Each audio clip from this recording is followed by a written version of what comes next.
Oh yeah. What is up everybody and welcome to Everything's Plastic. Today we're going to be taking a look at a Star Wars The Black Series, and this is Echo from Star Wars The Bad Batch. Update, since my last review, I still haven't watched The Bad Batch. On the side here we have a image of Echo, we have an image of Echo on the back here, and a quick little read-up that says, Echo was a soldier in the Grand Army of the Republic known for his strict adherence to orders and rules, hence his nickname, which was sarcastically gifted by his clone brothers.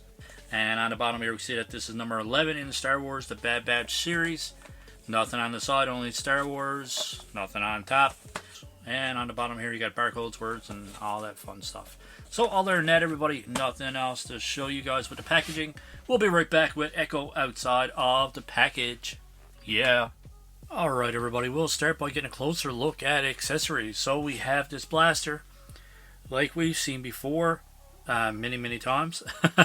Basically your typical stormtrooper, clone trooper, pistol, whatever you want to call it. And we have his helmet. There's a little clip on that too. Just kind of snapshot. I like it, man. I like the color gray. I like gray and black. It looks pretty cool. Visor looks awesome as well, and paint application on that is pretty cool. And then we get down to this attachment here that goes on over his hand, which looks pretty cool. Which I'm not really sure what this is for. I'm not sure if you guys checked out my previous reviews or not of the Bad Batch, but I have not watched Bad Batch yet. I'm way behind. I don't know what it is when it comes to Star Wars animated series. Clone Wars, I'm behind on Clone Wars. I still need to finish off Rebels. Oh man, I'm so behind on everything. Now that we cover accessories, let's get back to the review. We'll get a closer look at Echo. I really like the face sculpt on this one. So this is why the helmet is kind of doesn't really have a back on it, and that's because of this piece that's going around his head here. I do like the little silver dots. The details is pretty cool. His eyebrows are done nice. His eyes are cool. I like the sculpt of the face as well. Really pale, and I like it. Kind of reminds me of RoboCop. I don't know what it is, but maybe I'm just being weird. And but yeah, his backpack and all that stuff is painted nicely. All of his armor is painted nicely as well. I think they did a really good job with this one. I'm loving the black and red. If you guys are familiar with the channel, you know I love black and red. Black and red are my colors. Everything painted on this one is painted decently. We do see some black showing through here on the red. Other than that, everything else looks pretty decent. Actually, we're missing a little bit of red paint right here as well. So, you know, it's not going to make or break the figure overall. Some minor details, but depends on how picky you are. Personally, I am a little bit picky on some of this stuff. Not really concerned about this right here, though. Personally, it's not that big of a deal to me. But yeah, I think the overall appearance of this one looks fantastic. So you guys know the routine. Let's get down to articulation. So for his head, it goes back this far, forward this far. We do have some side to side, rotation all the way around. The neck is articulated as well. The neck on this one is a bit stiff, but it goes back this far, forward this far. So a little bit of range of motion there, not a whole lot. For his shoulders go up this far. Not restricted by his little pauldrons or shoulder armor, whatever you want to call it, but yeah, it goes all the way up, so that's pretty decent. There's a little butterfly joint in there and behind his armor too. You get a little bit of movement out of that, and there's a full rotation there. And we have single jointed elbows. We get over 90 degrees off of that, which is pretty decent, and you get a rotation there as well. And for this arm here, you get a little over 90 degrees out of that too, and there's a rotation down there at the base as well. We do have a ball joint up here, which you get decent range of motion out of. So that goes over to the side this far, over to the side that far, back this far, and forward this far. So a little bit restricted. Obviously, you get a full rotation of that too. No movement down at his waist. And for his legs come out this far, so quite restricted by this little bottom part of his robe or his suit or whatever you want to call it here.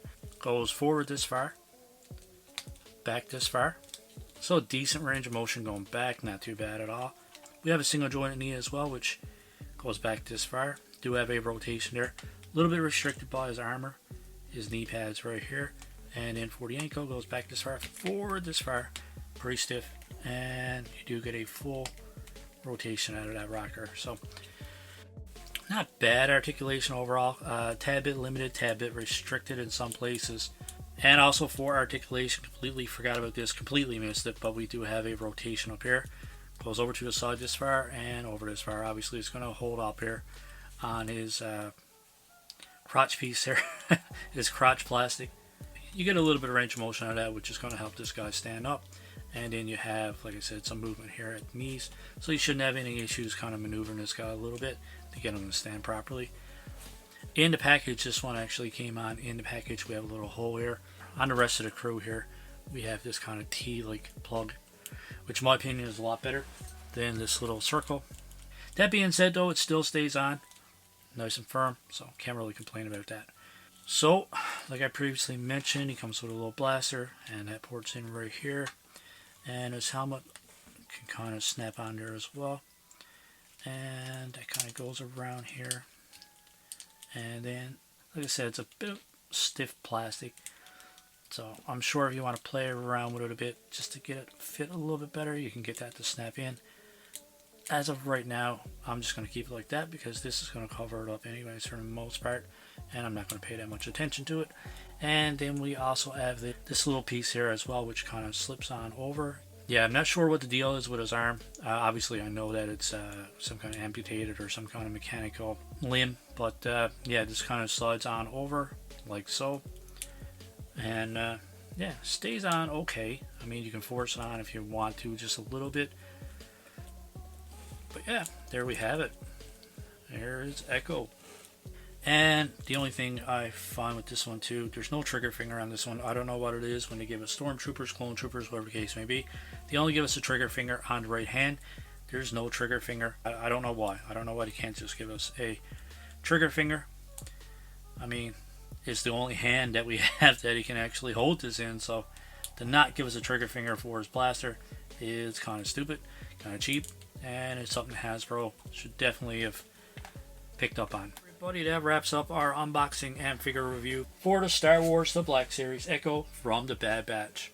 I think overall I am going to give this guy a 7.5 out of 10. I love the overall appearance. Paint application on this one is not perfect, but it's not bad.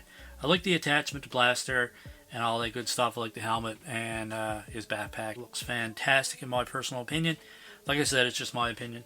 Not having a trigger finger on the only hand that he can hold a rifle in, it's kind of stupid as well. So only other nitpick is the articulation is a tad bit limited. It is good in some places, very restricted in other places. The upper body is fantastic. The lower body feels super cheap, looks super cheap. That being said, still a cool figure. If you are a fan of the Bad Batch, I definitely recommend you pick this guy up. I like it.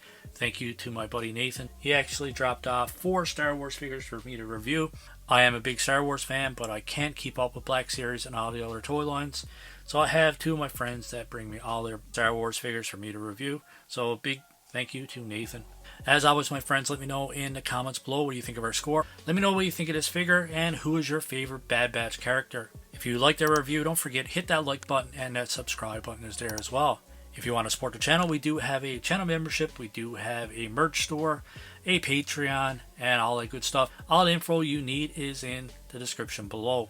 As always, my friends, we hope you enjoyed this review, and we hope you enjoy the rest of your day. Keep collecting, stay safe, go buy some toys.